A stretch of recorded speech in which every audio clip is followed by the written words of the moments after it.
for 2024, we can see it's going to be a serious platform for these meaningful conversations. We're also seeing a shift of creators leave full-time creation to go back in the office. There should be no shame in going back to a 9 to 5. None at all. Like, all of our careers are shifting in different ways. And just thinking about, okay, how can we support, these creators in this new chapter of their lives?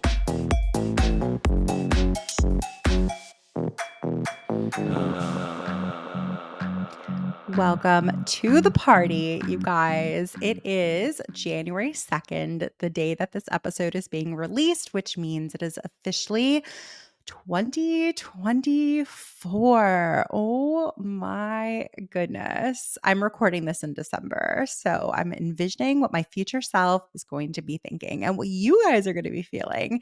Happiest New Year to you guys. I hope you had a wonderful holiday season, and I'm so excited to just collaborate with you guys and share more with you guys. This upcoming year is going to be very, very special for all of us. I can just feel it. So let's start the year off on such a high note. We have a guest for today's episode, you guys. Georgina Whalen is with us from the company One Medical. And if you guys don't know about One Medical, you're probably going to be very excited that you know about them now. But she has been a member of WIM for quite a long time. She brings over 15 years of experience in influencer marketing as an agency partner, technology strategist, a startup consultant, a media maven, and now she drives the influencer program at Amazon-owned One Medical. She got her start also as a creator herself, which I love. And you'll hear later in this episode too how her husband is also a food creator. She leads each program with intention and empathy. She uses her innate abilities to draw out impactful stories that allow brands to connect in a meaningful way. She serves as a guest lecturer at Tisch and NYU, founded and leads the Influencer Marketing Masterclass, which is a guided cohort for those wishing to plan, execute, and analyze successful influencer campaigns, and has served as an industry advisor for the Clorox Company and Petal. Throughout her tenure, Georgina has worked with clients and strategic partners like Procter & Gamble, Kraft Heinz, Nike, Reebok, Land Rover, and Jaguar, Lego. I mean, the list really goes on and on. Whole Foods, you guys, Lexus. There's so many brands wonderful that she's worked with, and she really knows her stuff. But now she's working in-house. Now she's working on all these sensitive stories. So that's something we're going to dig into today. We also talk about what it's like to be working in some instances with your partner, because her and her partner collaborate on content sometimes, what it's like to be working at a company where you're working with creators sometimes for 3+ years, and how that evolves in terms of your KPIs together, how you deepen those relationships. We really talked about a lot. I'm very excited for you guys to listen, and I hope that you keep a really open mind in terms of Georgina's advice of how to deepen those relationships with creators. I think a lot of us say that we want to. I think a lot of us say, I don't want to do those one-off partnerships. I want to find people who are just the perfect brand fit, and we work with them for the long term. But a lot of us just struggle of how do we find the perfect fit, and how do we continue to build on that relationship and propel that momentum together? I know that there's a lot of you who struggle with that. So that is what we're getting into today. I am so excited for you to get to know her. She's also a member of WIM. So as a member, find her on Slack and say hi and tell her that you enjoyed the episode. Connect with her because they're doing fantastic work with creators. And I'm so excited for you to hear this episode. So without further ado, I don't want to prolong this much longer. This is Georgina Whalen. This show is sponsored by Women in Influencer Marketing, better known as WIM, the best online community for the creator economy. You will meet fellow influencer marketers, you'll meet brands, you'll meet talent agencies to talk shop, get hired, and even find a mentor. When you become a member, do not forget to check out all of our incredible resources. For example, we have dozens of masterclasses from the top voices at TikTok, at YouTube, award-winning agencies, and women who are paving the way for us all. So if you want the chance to network with a who's who in influencer marketing, check out what it takes to become a member. Make more money and have fun doing it. Visit iamwim.com/join. That's iamwim.com/join today. And I so look forward to seeing you more around the community. All right. So I am just super grateful to have the wonderful guest today that we do.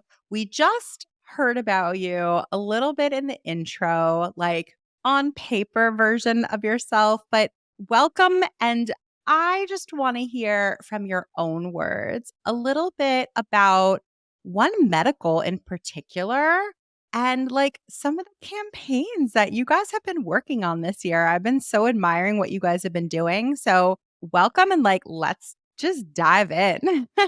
Thank you so much, Jessie. I am so happy to be here. You have cultivated such an incredible community that I've been a member of for several years. So this is kind of a dream to be here. So thank you. I feel like it's long overdue. I'm really happy to have you on here today. So, and I'm excited to have everyone get to know you, the work that you're doing. So thank you for taking me up on it.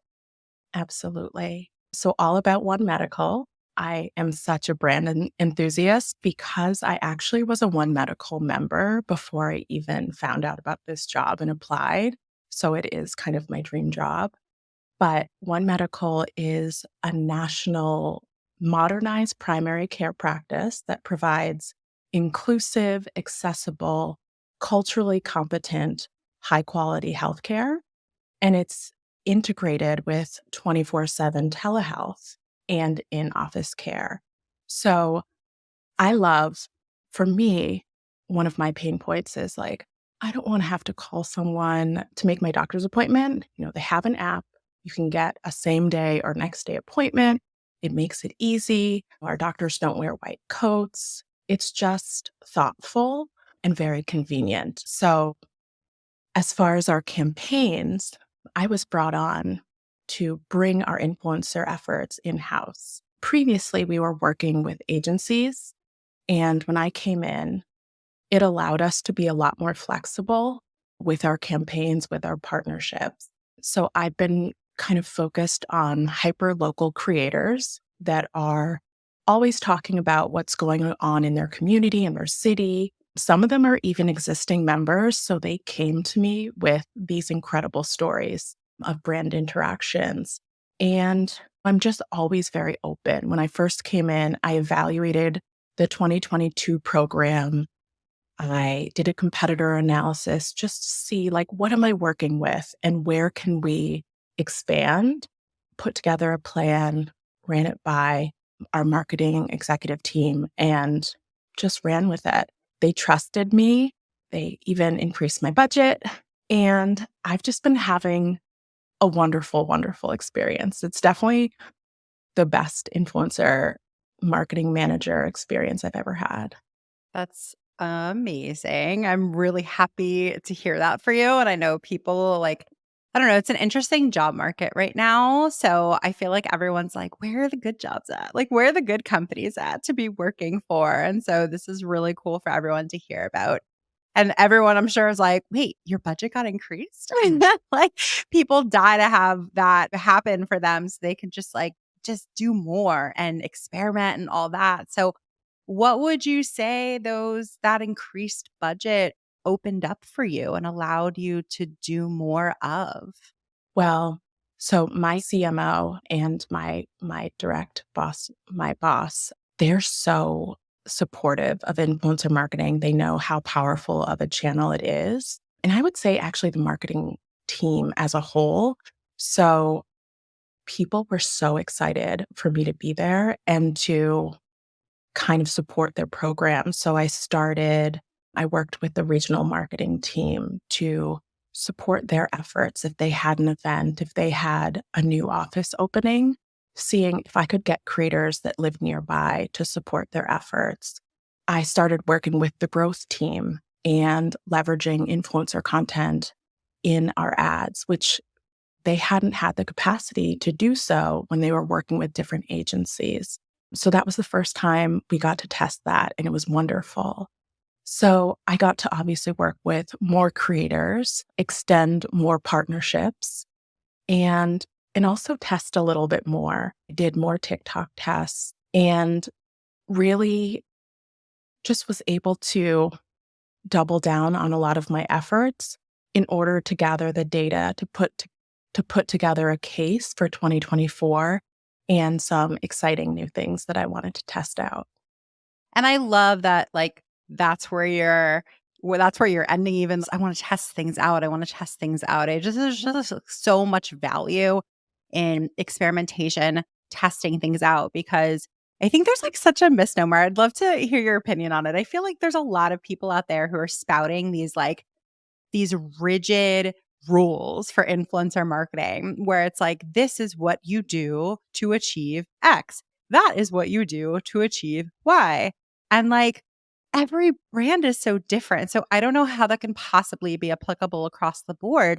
You guys are very unique. One Medical, it's this like medical like company where you can telehealth in person. I actually didn't realize it was in person too. So that's really cool to learn. I thought it was just telehealth. But it's like it's this whole unique business model, something that's becoming super like popular nowadays for sure as well. But like that is just, I can imagine a very different approach than say like a fashion brand who's trying to sell clothes to influencers or into their followers and communities. So when it comes to your approach and strategies and the experimentation that you mentioned, I'd love for you to be like candid with us if you can. Like, I'd love to know, have there been any things that you've tried that you're like, this, we had high hopes and it just didn't work for us and we learned from it? And then conversely, have there been any strategies that you've employed that you're like, oh my gosh, this really hit it out of the park for us. We're like definitely going to implement that again. Yeah. I think obviously, and no campaign runs 100% smoothly. So I definitely ran into some challenges.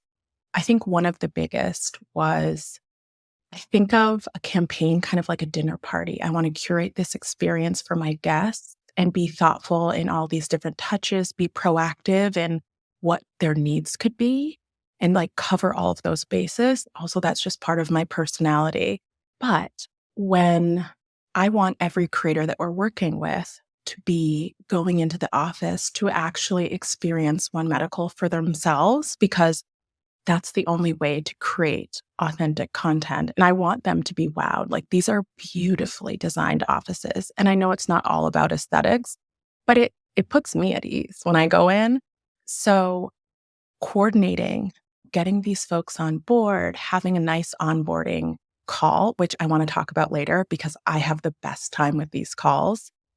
And then making sure that it's so important for us to preserve the patient experience. The patient comes in, they're welcomed, and they sit in our beautiful lobby, but the appointments are on time and they're with the doctor, the provider, the primary care provider the entire time for 30 minutes, which is very rare. So in order to preserve that experience, I'm coordinating with the different offices to make sure the creator also has an environment where they can authentically have the patient experience and all those needs to capture content. So I think as we really ramped up, I had more budget, I had more creators coming into some of the same locations all the time. We ran into some barriers where either we were very, very booked and it was hard to get creators in, or no one's perfect. Creators will run late or say, I actually can't make it today. And that can be difficult because it's like a very complicated balance managing everyone's needs. But I also see it very much as a good challenge and opportunity. For one good example, we had a creator, she reached out to me. I tell them all, text me if anything's coming up so I can let the office know. And she was not feeling well. And she was like, I don't feel comfortable going into the office in case it's something that's contagious. And I was like, say no more. We want you to be comfortable, healthy, happy. And I was like, what if we shoot the content, if you're open to it, like as a telehealth, so you can actually speak to a doctor? And she was like, oh my gosh, yes. And so that's what we did because it was an authentic experience that would be helpful to her anyways. And it was an actual storyline because she had been sharing how she was under the weather in her content that week. So I think there's always a learning and an opportunity. Again, it just really takes being in a position where you feel that confidence and support from your team. Yeah, absolutely. And I love being able to have the flexibility and the relationship with the influencers to be able to like have that line of communication open and then that ability to be flexible and like work with each other so that everybody feels good about it. Although, of course, she was under the weather. And so I'm curious too. I think that I love when brands are a little bit more unique that are working with influencers because I feel like it's like a fun challenge. And so I'm so curious with all the content that you guys have created with creators. I can imagine that it's really important to evaluate the response that you're getting from their audiences. And I can assume that like certain audiences just like really tons of comments or lots of shares or maybe conversations in the DMs, especially a topic like this. I can imagine there's like more private conversations, perhaps that's like a great thing to have with that engagement. What are the indicators for you guys of successful content? And like, is there anything that you've learned along the way where, talked mostly in on TikTok and shared candid things there? Or we had someone sort of like a behind the scenes or like a day in the life of booking this and I'm feeling terrible and I'm trying to run around with kids. And I did that in stories and that really worked well for us. Like, is there any locations on social that have worked particularly well for you or even like the tone or the content itself that's just like really stood out? Yeah. So yes, but also no, because we test on, well, let me go back just a step. One of the things I love most about our program is when I'm onboarding a creator, I'll get on the phone with them to allow them that kind of one-on-one time with the brand and ask questions, talk about like what pain points have they had like in the past in healthcare, because usually we can draw out these stories and experiences that makes powerful content. And like you said, the stories. And because we then deliver that content, oftentimes I'm saying to the creator, this is us. This is what we're looking to do. Now tell us your story. And where do you think this story would resonate best with your audience? And what kind of content do you want to create? And that is the best part about my job. Every creator's like, wait, what? Like, you're not going to tell me where to put things? No, every campaign is different. I have creators that are like, I want to do this in my newsletter or like on not Instagram or not TikTok. And I'm like, let's test it out. Like, we'll see how it does. And I think allowing the creator to kind of lead that conversation, number one, almost always helps us like optimize the content in the content success. But two, it really helps the creator feel like they're part of the content success. They're part of the strategy, which ultimately they should be because they're like mini marketing agencies themselves. So I think, again, like allowing them to kind of drive the strategy to an extent, to a great extent, has just helped us be so successful. And that one on one connection, when we can have it, we can't always, but it allows us to dig deeper and for them to get to know us and like how we work and respect them and their art. And I'd love to dig into that a little bit more too, because I know that building deep relationships with creators is something that's just particularly important to you. Do you have a philosophy around that when working with them? And like, how do you even find creators that you want to build those deep relationships with? And any tips on like really achieving that? I'm sure so many people listening, like, that sounds amazing, but they struggle to do it. So I'd love any tips as somebody like yourself who really prioritizes it. Absolutely. I think one of the most important points is I actually got my start in this industry in 2009 before Instagram existed as a creator. We were bloggers back then. So it's very easy for me to put myself in a creator's shoes in those interactions and foresee those issues. And I think it's just so important to treat a creator's journey just like your customer journey. When I came on board here at One Medical, I was listening to the team and like all of the just all of the data that they had gathered and kind of how campaigns went. And one thing that they told me was creators had an issue at one point with the payment processing. And I mean, that's very common. But I was like, well, let me see, let me dig into this. So I took myself through the entire process to create like a screen share with audio. So I could create a resource, like a video demo with audio and like a written steps to kind of foresee like, hey, this is our process. You're going to get there soon. I've created some resources for you ahead of time because it can be a little tricky. So, again, thinking about their experience in how we're working together, how they feel supported by me is very important. As far as finding creators, I feel like I've developed some wonderful relationships in this industry with creators, with talent managers, with agencies. And so I start with the people that I know and love, and also communities. Like WIM has been so wonderful. I've definitely found a lot of creators through the casting feature to then kind of broaden the pool of people that I can extend an invitation to. So I think starting with that community, and because we work with creators on a pretty long term basis, like there are creators we're going into year 3 with them now.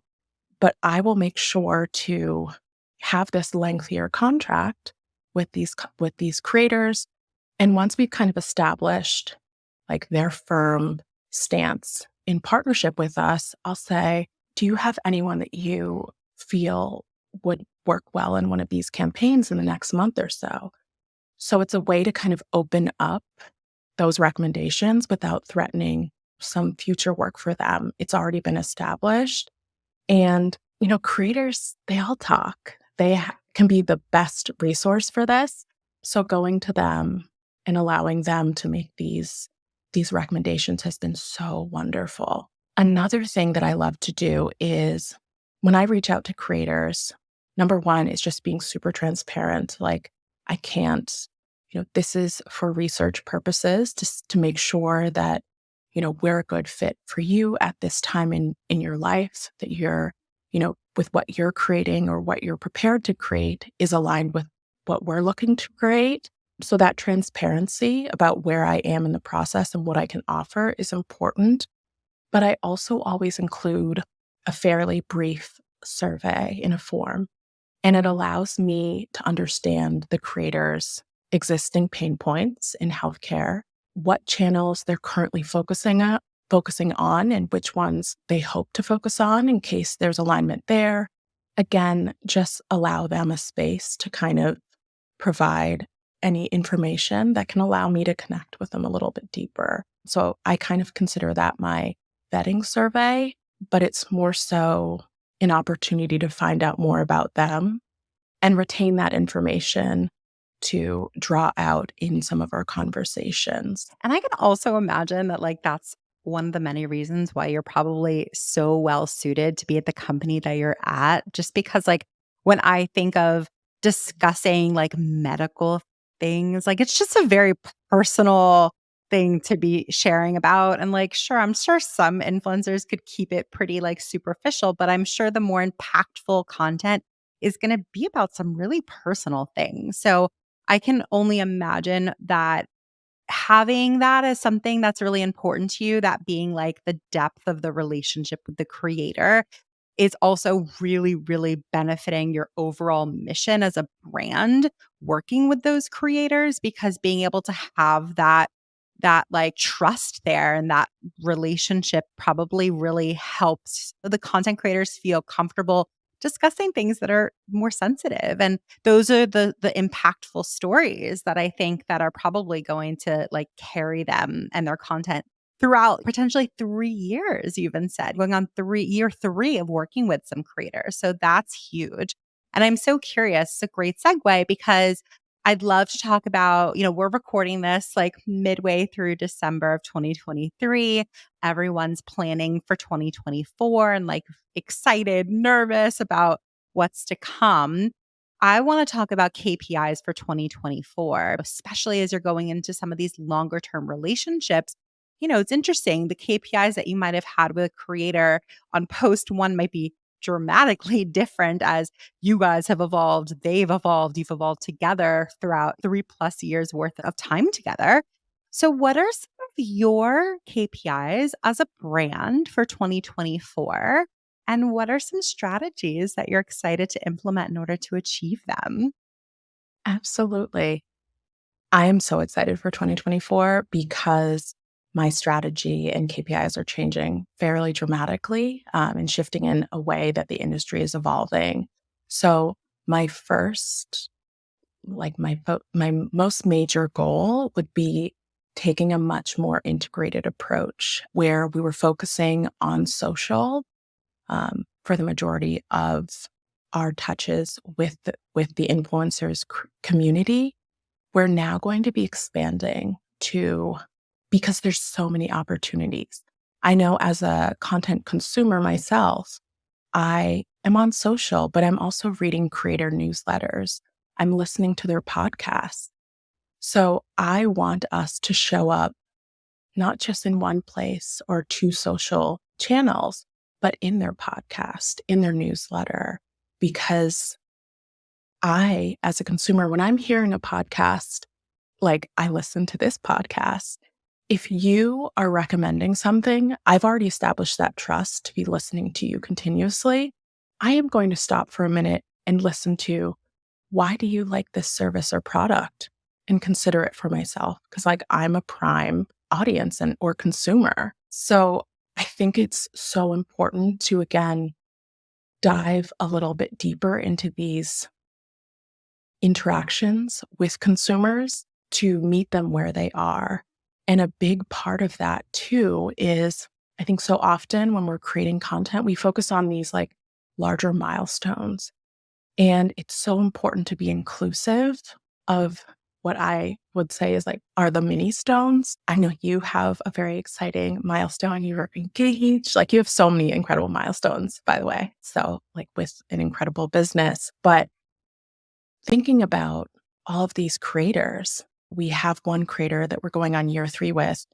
He's just starting a family. And he was like, since this location has pediatrics, like I'm so excited to enroll my daughter. And I'm like, oh my gosh, I mean, that is a very big milestone. But thinking about those mini stones, like, for example, I don't tell most people this at all, but I actually have a very serious illness, a genetic illness that has been very, very tough. And when I was making the move from Boston to Columbus, where I lived for a few years, my number one worry was like, okay, I have this established care team of specialists. Like, how am I going to leave that and like go to the unknown? So even like that kind of milestone or mini stone is a big deal. And I chronicled part of it. I created some resources that like came out of some of my pain points. And I think it's so important to think about those and highlight them. It doesn't always have to be that someone is getting married. Like, what about all the single folks? Like, they have incredible milestones in their life that maybe we're not highlighting quite as much.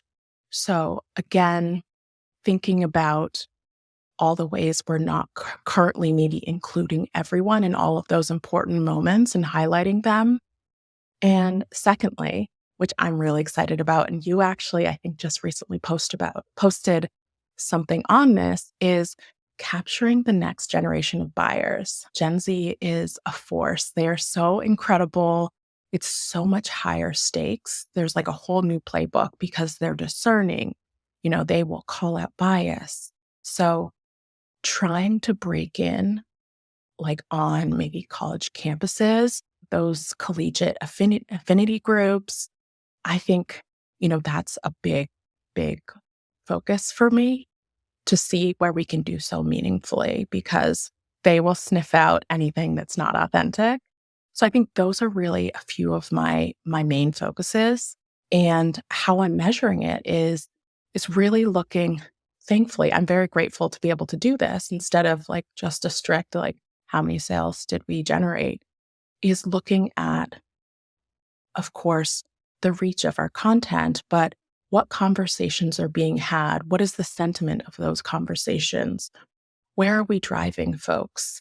And what I listen to the most is whenever we've been able to relay a fact, a little tidbit that someone wasn't aware of. Like you said, I wasn't aware that you could go in an office.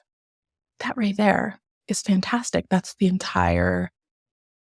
kind of the entirety of my job, is to educate and like spread all of these ways that One Medical can provide you convenience and support you in your health journey. So I think yeah. No, main takeaways is also just like the power of social sharing with some of these more personal stories. And I think it's cool the role that you're in. Like a lot of influencer marketers out there who are sharing all kinds of stories, but you were talking about some posts that I've shared recently, and I appreciate, your willingness to share about what you've gone through as well. And I think that in the past like 6 or so months, I've tried to be vulnerable and share on this podcast and share on social about like my fertility journey and things like that. And it was really scary at first, but I've had so many people reach out and say like, I know what you're going through. I'm there. Like people now I'm very friendly with and texting now because we become friends simply because I shared something about like my medical journey and my fertility journey as well. I can just imagine how fulfilling it is to be able to have your job where you can explore with creators like what's the story that you want to tell and how can we support telling that in a way that will, really just make impact with your community. It's just like that just sounds really fulfilling and I just admire that about what you guys are doing. So I just wanted to say that I think that's pretty amazing. There's been a lot of shift in influencer marketing, certainly from the beginning. And you said you started this years ago, like your career in it. And even in the past, like year, 2 years or so, like I've sensed a really big shift in the industry. I've heard creators have their own perspective on it, brand marketers, agency folks, lots of change. I'm curious from your perspective, where have you seen things shift in influencer marketing and how has it impacted the work that you guys are doing? I think there has been such a big shift. But change is always this wonderful opportunity. And I'm not always someone to just dive in. I'm like, I'll kind of look and assess and see, where can we actually fit in this shift? Similarly, like we're now seeing an explosion of paid or sponsored content on LinkedIn. As it's for 2024, we can see it's going to be a serious platform for these meaningful conversations. And I've been loving the content, by the way, but does it make sense for us to enter in with creators right now? I'm not sure, but we're also seeing a shift of creators leave full-time creation to go back in the office. And the conversations I've been watching on threads is like, there should be no shame in going back to a 9 to 5. None at all. Like all of our careers are shifting in different ways. And I think kind of making that pivot is brave. And I love seeing all of the very candid conversations and just thinking about, okay, how can we support, these creators in this new chapter of their lives? It's just such a difficult conversation. And just like you have been so vulnerable, and I appreciate it so much, I feel like it helps so many other people feel more confident in telling their story. People are being vulnerable about how tough like net 60 payment terms are. Like it's very, very difficult. Like if someone does all this work, if they're working full time, my husband is a full time creator in the food space. The bills don't really wait for 60 days. So that's very tough. And it's important for us to listen to this feedback and these conversations and see how we can kind of shift to meet these new needs or needs that have like already been there, but maybe we weren't as aware. So I think there have been some really incredible evolutions that like brands have been trying to provide solutions. Like I'm sure you saw the Visa, it's Ready Creator Commerce program. And so they're trying to get creator payments, their payments in 30 minutes or less, allowing global tipping. So I think there are definitely going to be more brands and companies trying to provide this support and these resources. There's another great Canopy. I've seen Canopy. It's like a great way, I think, for creators to provide like anonymous feedback, support, like tips, as in like resources and information. And I just love seeing all of these new companies and startups and platforms giving creators more leverage, more information. Like I think we've both seen where there's been some disconnect in different groups of creators because what you don't know, you don't know. And I take that very seriously in my job. For example, like I have a set budget. I need to be creative and economical to an extent, but if two creators are actually, by some chance, delivering the same deliverables and somewhere around kind of the same ballpark as far as engagement, niche expertise, and one quotes me $200 and the other quotes me at like 750. These are very small made up numbers, by the way. It's my duty to then come back, especially if it's not going to be impacting my budget because I've allotted 750 for both, to then say, thank you so much for your feedback. I do want to let you know that we have budgeted for creators of your size at this amount, and this is what we will be paying your counterparts. And that's what I do because it's my job. Because a lot of these creators, like, they don't know. And oftentimes they are minority creators. So, because that's how I started. So again, just finding ways to support this changing landscape, be mindful of, new platforms, new software, using AI in an ethical way so that again, we're not watering down our efforts. We're not just trying to show up everywhere, but really add value. Yeah, I love that so much. I think all that's so important as well. And I'm curious, I can imagine a lot of people listening are hearing these things and are like, I want to change that. I want to improve that. I want to better this and that. And so if there are changes that we want to see in our industry and we're able to articulate, where we want to see our industry go, and I want to empower everybody listening, how do you recommend that we go about starting that change and making that change? So I have a couple of ideas or just ways that I've implemented thus far. So what I do with every campaign is at the close, once I've made sure the creator has been paid so that they don't feel obligated to participate, is I'll send out a creator experience survey. It allows them in a completely anonymous way to evaluate us as a brand in their brand experience, their in-app experience, my communications, how much they were paid.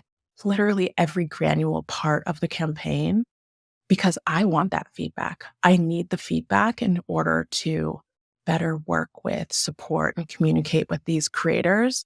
So, just like you have an NPS score with your customers, why are you not listening to creators who are going to potentially become customers or who are already driving new customers? So, that is something that I learned when I was at Maverick, the creator platform. Wonderful, wonderful group of people, by the way. And it was something that one of my colleagues kind of implemented. And I've just always done it since then to make sure that creators understand like, we care about your experience and we're listening and we want to know. And here's a safe space for you to provide that feedback. So that's number one. And then number two is, oftentimes really candid conversations with leadership, providing that you feel like you have a safe space to have them, to initiate them. I'm so grateful that I do. And I can't say I've like always felt that way, but I definitely do here. So before having those conversations, doing the work, really getting deep into like what are these issues, what's causing them, and also coming to the table in the conversation with solutions. Like when I was wondering, do we need to really change our payment system? Can we? Like I had gone through the process myself, pinpointed some areas of improvement, and then I evaluated what there was on the market as an alternative for benefits and features and cost, so that I could then have a really well-informed conversation on what we should do next. So I think again, it comes down to listening, but not just listening, providing creators a platform to say, like, this is what I'm not getting from you and the company. And this is maybe even how I'd propose you doing things differently. Or, your creative brief was way too long. And like, I'm always worried about that because, like, who wants a 5-page brief? But taking that information, like I'm going to take that information and present it to my entire leadership team when I present like our overall performance for 2023. And I'm going to say, these are some really interesting things our creators said they cared about. They want to see us do differently so that it's not just me in my siloed influencer marketing department, but everyone in the marketing department, including product marketing, they're hearing this and it gets kind of some thoughts going and the wheels of change hopefully moving. Yeah, that's perfect. And it takes a certain type of person to be open to that feedback. So I think it's like very admirable. Like, not everybody is, or some people say that they are and they're not. So I think that it's great that you guys seem very open to it and like amenable to it, and that it's just going to help, it's going to help everybody. So I think that that's fantastic. I am so curious. I know you mentioned that your husband is a food creator, and I didn't realize that. And I'm so curious, like, how does that work with you guys sort of being in the same industry? Is it helpful? Is it annoying sometimes? What have you learned from him being in the same industry as you are? It I will say the positives outweigh the challenges. Good, good. I'm so proud of him though, by the way. He actually got started in the industry a year before me. So he is really an OG food blogger and made the jump full time fairly quickly, has written, I think, 5, maybe 6, I should know this, cookbooks. And it's interesting. Like I can very quickly, if I'm having conversations about a new tool, a new platform that I know he's actually talked about, I can run to him really quick and be like, what were your thoughts on this? What were your thoughts on this? Before a conversation I'm then having about it. So because he's very clued in, he has a very large audience. So he actually has like monthly calls with Meta because they really care about their creators and they're always like talking about new products. He gets to like have the in on those conversations and a lot of product testing. So it's like such an advantage for me. So I can be like, oh, I already know about this, but I can't say anything. Obviously, he doesn't tell me anything confidential, Meta. And I think another part though is, it could be hard when you work all day in influencer marketing, in the analytics. And then he comes, like, we're having dinner and he's like, oh my gosh, the algorithm, it's like, it's doing all these funny things. I was looking at my CPM today based on the ad platform. And I'm just like, can we shut off? Can we not do this? Like my brain has been in this space for 9, 10 hours. Like I understand he wants to have these conversations, but for me, sometimes it does feel like work. And he doesn't have any coworkers. Like he has his agent, sometimes he has an assistant, but like, it's important for, I think, having a community. And we're actually newer to Atlanta. So we've really just been building more community, meeting some creators. So it is such a benefit and it's really wonderful because I feel like we can both help each other. Like he is such a creative, whereas I'm like super analytical and type A. So he'll be like, oh my gosh, I got this great like email. This is how I was going to respond. And I'll look and I'll be like, oh my gosh, no, let me help you. Like let's really do this. This is an awesome opportunity. So I feel like he just really balances me out so much. But yeah, we also do help each other. Like I'll sometimes be in his content. He has a podcast. Well, I guess we kind of both do. So we create together there. And we actually are co-creating or co-authoring a cookbook. Actually, no one knows.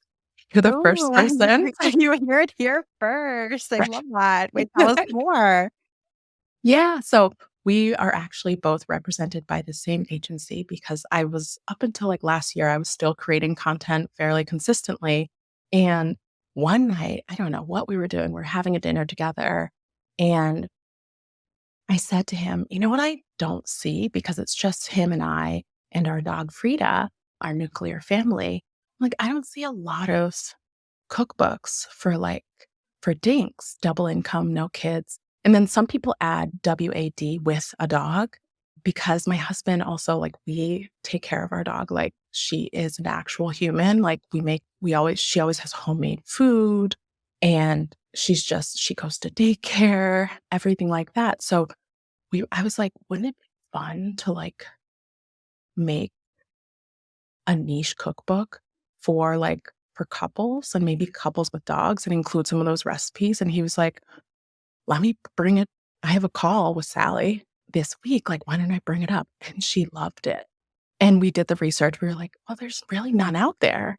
So she was like, go ahead, put the proposal together. Let's shop it around. And I was like, wow, we're really doing this. So I guess the opportunities have been really wonderful. But again, when it's time to shut off, it can be a little tough. And I appreciate that. I know that there's definitely some people who can relate. There's only a few who are brave enough to work with family, significant others, etc., even friends sometimes, because like things can go awry. But I know they can definitely relate for sure. Where like even when things are going like swimmingly well, like it's hard to shut off. Like you said, it can be hard because, you're both passionate about this too. And sometimes it's good, probably for the relationship, to be able to like compartmentalize at least and just say, like, okay, we're just going to have a night where it's us. It's not about the book. It's not about the podcast. It's not about that. It's about us. Yeah, I totally can understand that. And I appreciate you bringing that up too. That is so cool, though, about I don't know, your household fascinates me. That's like the coolest thing that you guys are in the industry together, doing both the behind the scenes, in front of the camera, authoring. It sounds like you guys are really like mastering the industry. Like you guys are like the modern day couple of like the creator economy. I think that's the coolest thing ever. I have a feeling also that our listeners and everyone watching on Spotify or YouTube would love to reach out and connect with you. And of course, you're a member of WIM, but for the people who want to maybe follow you on social or connect with you on LinkedIn, like what is your preferred way that our audience reaches out to you? That's a really thoughtful way to ask that question. So, number one, thank you. And number two, I would probably say email just because I try to use social very intentionally. So, potentially email or LinkedIn. just because I'm not always able to get to everything on social. So my email, I'm happy to provide it. It's just my first name, Georgina, and then at georginawhalen.com, or on LinkedIn, just Georgina Whalen there as well. Perfect. And we will absolutely share links to those in the show notes so you guys can just click away. Makes it easier for you guys. Thank you so much for coming on the show today. I love your story. I love everything that you're up to and that you're doing. I hope that everyone appreciated it as much as I did. I think it's so cool. And I look forward to just following your journey. And you heard it here first, guys. Like, there's this wonderful book coming out. So that's really exciting. And I look forward to seeing that on the horizon too. And for all of you guys who are listening and watching, you guys are the best. I hope everyone's having a happy holiday. I hope that everyone has a wonderful new year. And thank you guys for listening. Thank you so much, Georgina. Thank you, Jessie. If you enjoyed this episode, we gotta have you back. Check out our website for more ways to get involved, including all the information you need about joining our collective. You can check out all the information at iamwim.com. Leave us a review, a rating, but the most important thing that we could ask you to do is to share this podcast. Thanks for listening. Tune in next week. Tune in next week.